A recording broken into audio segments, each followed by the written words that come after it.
Flight is a spiritually intelligent film. Now, what do I mean by spiritually intelligent? I mean that on the surface, it's a secular story, but at the same time, perhaps slightly below the surface, it depicts a resonant journey of faith. Although Flight was a fictional film released in 2012, there was a real-life inspiration for the scenario that sets this story in motion. On January 31st, 2000, Alaska Airlines 261 malfunctioned due to the same cause depicted in this film, and the pilots of that flight resorted to rolling the plane upside down in an attempt to regain stability. The writer responsible for Flight's screenplay, John Gatins, who has more credits as an actor than as a screenwriter, spent 10 years on this script. The film was directed by Robert Zemeckis, best known for Back to the Future and Forrest Gump. Both Zemeckis and Denzel clearly recognized how special the script for Flight was, as they each willingly took 90% pay cuts to join the project. The production studio, on the other hand, perhaps didn't recognize how special the script was, as the budget was under $30 million. But fortunately, Flight still looks and sounds like a big budget production, and its gross tripled its budget in domestic box office alone.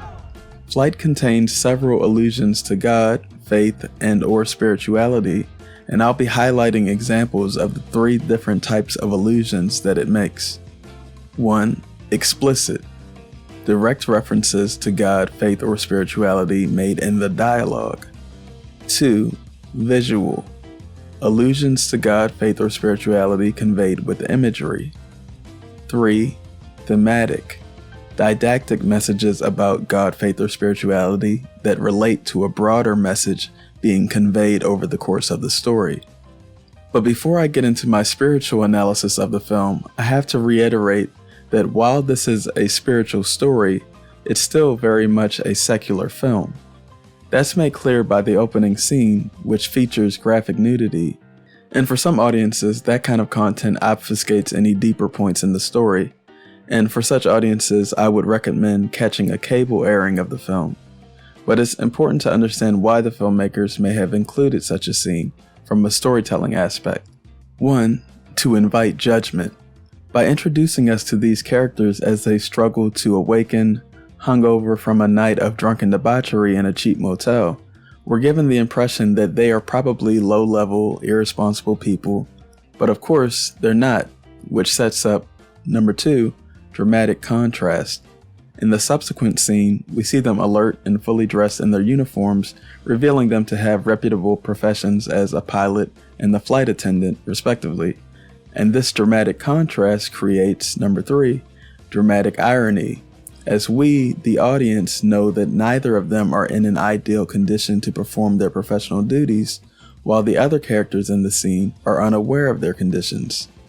And that dramatic irony sets up dramatic tension. While there's already plenty of tension in a scene that depicts a malfunctioning plane flying in a storm, knowing the compromised conditions of these 2 characters adds even more tension. And lastly, one more potential reason why the film opens with such a crass shot of the stewardess Katerina is because it informs us of how Captain Whip views her. He's unconcerned with her dignity as she searches for clothes. He remains wrapped in the sheet while speaking with his ex-wife on the phone. This cavalier regard for Katerina sets up an opportunity for redemption, when later in the film he's given an opportunity to protect her honor at the cost of his own. On the surface, Captain Whip's character arc sees him battle alcohol addiction, but subliminally, his journey reveals 3 internal struggles, with truth, freedom, and faith. While they are 3 distinct concepts, spiritually, they're all connected. In his struggle with truth, he denies that he has a problem and lies about his struggle with alcoholism. In his struggle for freedom, by denying having a problem, he prevents the possibility of treatment, thus remaining in bondage to his addiction.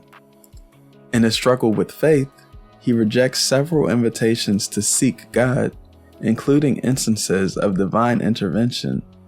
And while it could be inferred that Captain Whip is an atheist, Even if he does believe in the existence of God, he doesn't believe that he needs God. And early on, Captain Whip utters 3 words that exemplify his lack of faith. I've got control. He says this despite having just gone through a storm that weathered his already broken plane. So clearly, there were forces at work that were beyond his control. But at that point, Captain Whip lacked faith in God, but had no shortage of faith in his own skills as a pilot.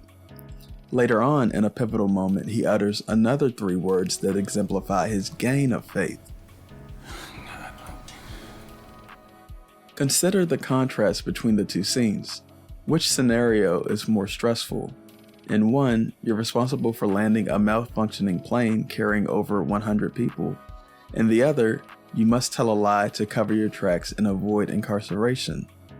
The former scenario has higher stakes as it's a matter of life and death, not just for you, but for everyone on board. Yet because of Captain Whip's arc and journey to faith, he went from believing that he didn't need God in the first scenario, even as his plane was falling out of the sky, to crying out to God in the second scenario during questioning at a hearing. He surrendered to God and made a public profession of faith. Now let's explore the spiritual allusions made throughout the film, the very first of which comes within the opening minute of screen time. In my research for this video, I discovered that in the opening scene, when Whip's alarm goes off at 7:14, that's meant to be an allusion to 2 Chronicles 7:14, which reads, "If my people who are called by my name shall humble themselves and pray and seek my face and turn from their wicked ways, then will I hear from heaven and will forgive their sin and will heal their land." Powerful passage that foretells Whip's spiritual journey. Of course, I doubt anyone would make that connection simply from seeing 3 numbers on a clock, especially considering that there's no apparent reference to the book, just a chapter and verse.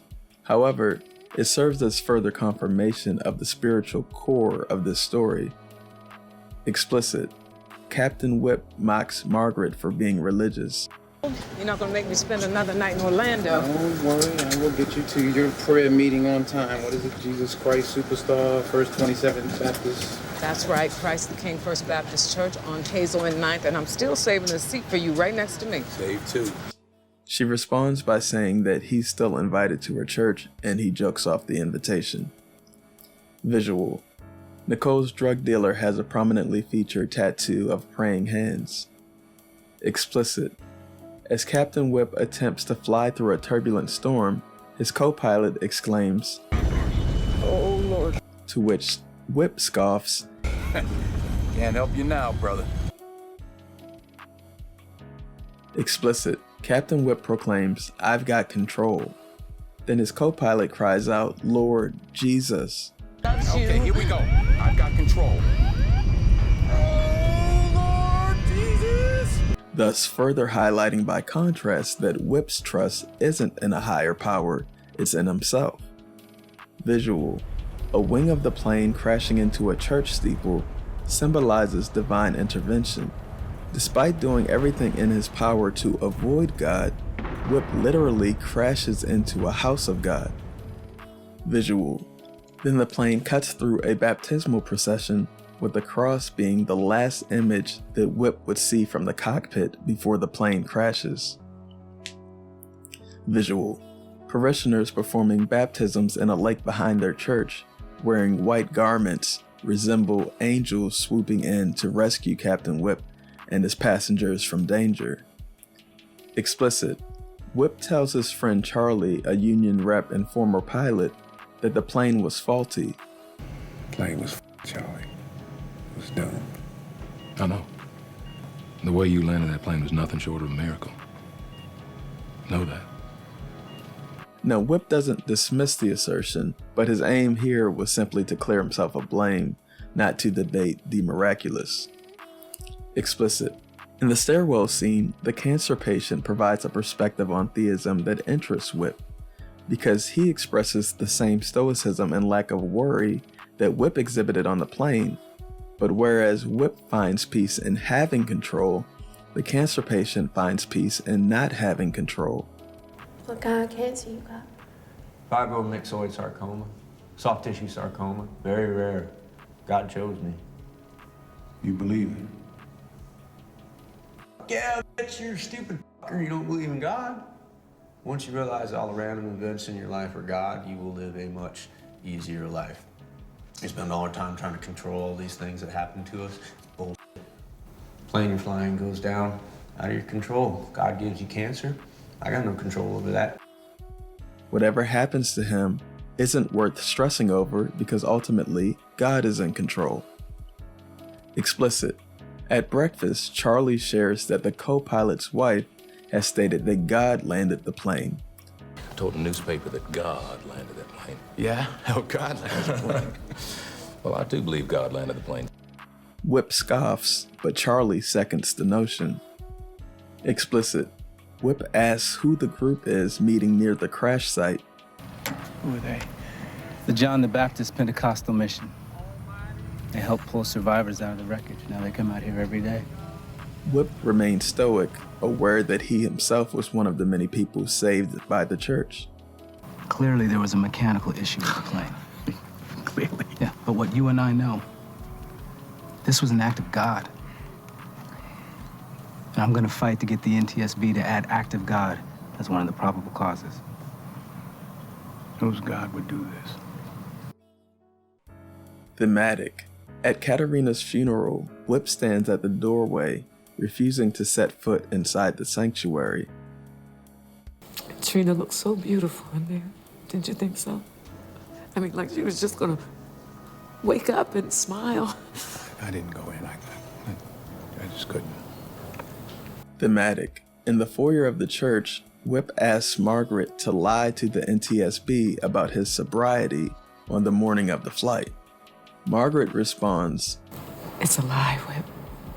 It's a lie. Trina told me you two hadn't been to sleep. Well, in this scene, Whip is in church asking Margaret to lie for him so that he can keep his freedom.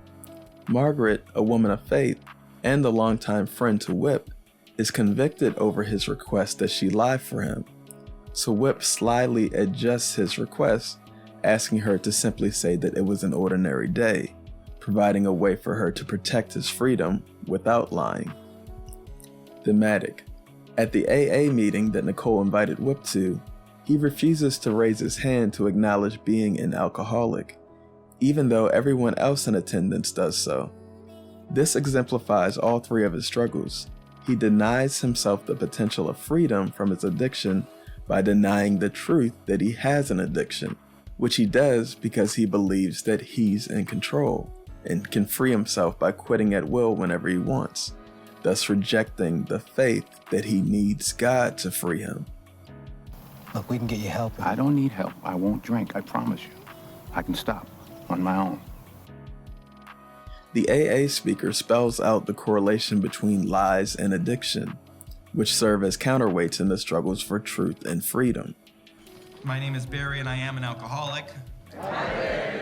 Are there any other alcoholics present? I always love a meeting where we all have to identify at the top because it forces me to be honest about who I really am. And I never told the truth out there, obviously. I lied about everything. I was taught in these rooms that I would never get sober if I kept lying, but that's what I was best at. If I knew anything in this world, it was how to lie, especially about my drinking. This describes Whip's situation so accurately that he becomes uncomfortable to the point that he has to leave the meeting, as he's not yet ready to accept that truth. Visual. When Whip learns that his co-pilot has awakened from his coma, he visits him in hopes of dissuading him from revealing the truth about his sobriety, much like he did with Margaret. The co-pilot and his wife are religious. A crucifix hangs above his hospital bed. Explicit. The co-pilot preaches to Whip about the miracle of their surviving the crash. I never shared my opinion about your physical state the morning of the flight. Okay. That crash was preordained. I prayed on it, Captain. There's only one judge, sir, and he's got a higher plan for you. This event, Although it's tragic in its loss of life, it's also a celebration of life. Nothing happens in the kingdom of the Lord by mistake, sir. Praise Jesus. Captain, will you pray with us?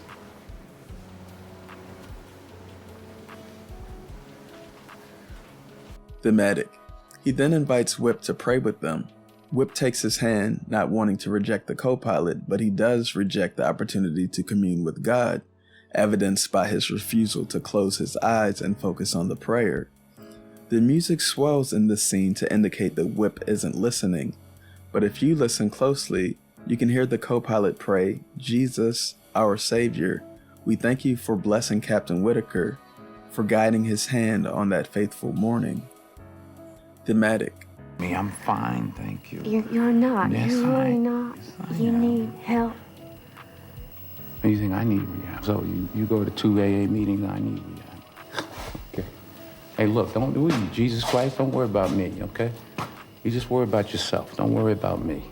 Even though he's still being dismissive, he's beginning to acknowledge the correlation between faith and freedom, as he unwittingly implies that only Jesus has the power to free people from their demons. Thematic. In a drunken rant, Whip denies that his addiction holds him captive, insisting that he chooses to drink. But the more he argues that he's free, the clearer it becomes that he's not. And the more he argues that he doesn't need help, the clearer it becomes that he does.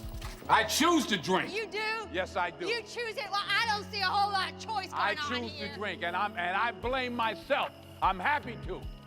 And you know why? Because I choose to drink. I got an ex-wife and a son I never talked to. And you know why? Because I choose to drink. Thematic. Whip's ability to choose not to drink is put to the test when he discovers an unlocked door that opens to an adjacent hotel room. It's vacant, but the fridge is fully stocked. He's been sober for about 10 days, staying at Charlie's house, and though he's tempted, he resists, but only momentarily, because he's not in control. He's not free. Thematic. Entering the hearing, Charlie tells Whip that if he's questioned about his drinking, he can just claim that he doesn't remember. You remember, they ask you anything about your drinking, it's totally acceptable to say, I don't recall. Hey, don't tell me how to lie about my drinking, okay? How to lie about my drinking. I've been lying about my drinking my whole life. Whip responds defensively, having accepted that living with his addiction has meant living a lie. This is a callback to the scene at the AA meeting when the speaker explained how lying was the key to him maintaining his life as an alcoholic. Whereas that reality made Whip uncomfortable before, at this point, Whip has accepted that he is a functioning alcoholic, and in order to continue living his life as a successful pilot, he will simply have to continue living a lie. Is it your opinion that Caterina Marquez drank those 2 bottles of vodka on the plane?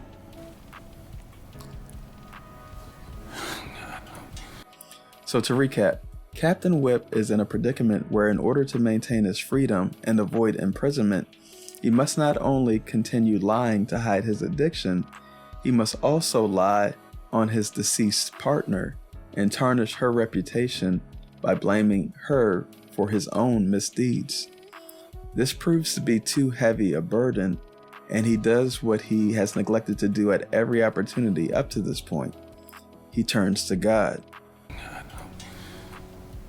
I'm sorry, Mr. Whitaker, I couldn't hear you. What did you say? I said, God help me. Whereas when he faced adversity previously, his response was, I've got control. Now humbled and forced to acknowledge that he can't control everything in his life, faith has become his only out. And while faith was just one of his 3 internal struggles, when he called for God's help, God helped him resolve all 3. As the scripture informs us that God will use the truth to set us free, once Captain Whip embraced faith, the truth set him free, just not in the way that he was hoping for. On the morning of the accident. I was drunk. I'm drunk now. I'm drunk right now. because I'm an alcoholic. Captain Whip called out to God for help as he was trying to avoid imprisonment. God revealed to him that he was already imprisoned. He was imprisoned by his addiction, imprisoned by the lies he had to tell to hide his addiction, and if he would have told the lie that he needed to tell to avoid physical imprisonment, his conscience would have been imprisoned, knowing that he would have evaded consequences that he deserved by smearing a former partner who didn't deserve those consequences. She wasn't granted the blessing he was granted, which was another chance at rehabilitation and redemption. Once Whip finally embraces faith, he begins confessing the truth about his addiction, and he gains freedom by doing so.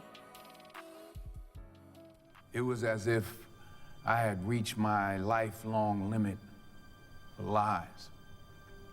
I could not tell one more lie. But at least I'm sober. I thank God for that. I'm grateful for that. And this is gonna sound real stupid coming from a man who's locked up in prison. But for the first time in my life, I'm free.